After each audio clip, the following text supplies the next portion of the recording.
This is our third class of molecular medicine.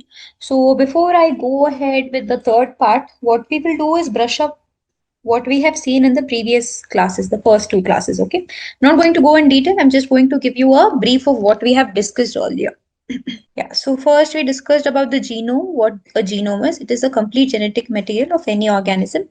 It can be DNA, RNA, it can be the mitochondrial DNA, and it can be anything. And it plays a very important role in inheritance of multiple disorders. Next, we saw what monoclonal antibodies are. These are nothing but identical antibodies produced by a single clone. So mainly they are used for treating advanced modes of treatment, mainly to treat malignancies and autoimmune disorders. Okay.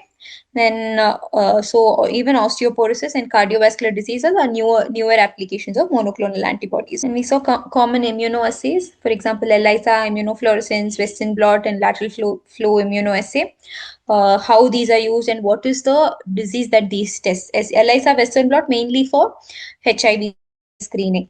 Immunofluorescence, immunohistochemistry for tumor markers, ANCA, ANA profiling, and anti-GBM antibodies. Lateral flow assay is mainly used for COVID antigen testing, influenza, and also pregnancy testing. So these are just examples of cell surface and intracellular receptors, ligand-gated ion channel, G protein coupled receptors, enzyme link receptors, cytokine receptors, and also intracellular receptors.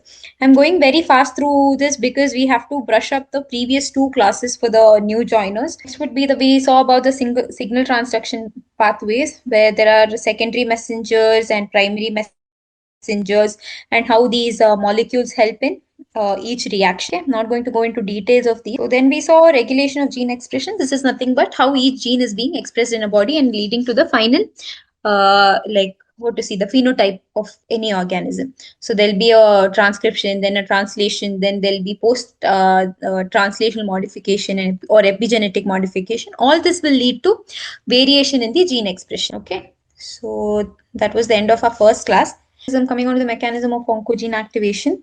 It can be point mutation, it can be gene amplification, it can be a chromosomal translocation, as in Burkitt's lymphoma or CML. Then we saw about the oncogenes earlier in the earlier table. It's the same. Next is tumor suppressor gene. These are nothing but genes that prevent uncontrolled cell proliferation. So any mutation in tumor suppressor gene would lead to uncontrolled proliferation of the cells, resulting in a tumor. Okay. Main mutations would be loss of function mutation and inactivation of both alleles. So major tumor suppressor genes would be TP53, RB1, APC, P10, BRCA, and VHS. So P53 is the main gene here, and it's called the guardian of the genome because it is present in most of the cells, and mutation in P53 can result in varied cancers, for example, breast cancer, lung cancer, colorectal, and ovarian cancer. We saw about the molecular mediators of inflammation, damage, and repair. We saw about the interleukin-1, which is a pro-inflammatory cytokine. Levels are elevated in cases of inflammation, secreted by macrophages, monocytes, and dendritic cells. Biological action, mainly leukocyte recruitment and fever, endothelial activation, and is an acute phase protein. Okay, and diseases these are the diseases associated with IL-1. Therapeutic agents, we saw anakinra, canakinumab, and rilonacept. Okay, all these are IL-1 receptor antagonists, mainly used for autoimmune disorders and also to reduce the systemic inflammation. Next was tumor necrosis factor alpha, produced by macrophages, T lymphocytes, NK cells, and mast cells. This also has a pro-inflammatory response seen in septic shock, disseminated intravascular coagulation, multi-organ failure, and cachexia. So whenever you're going to start this, I had emphasized in the previous class as well.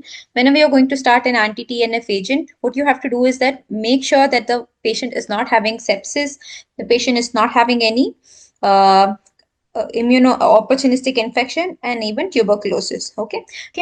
One more important thing is these diseases have a prolonged incubation period.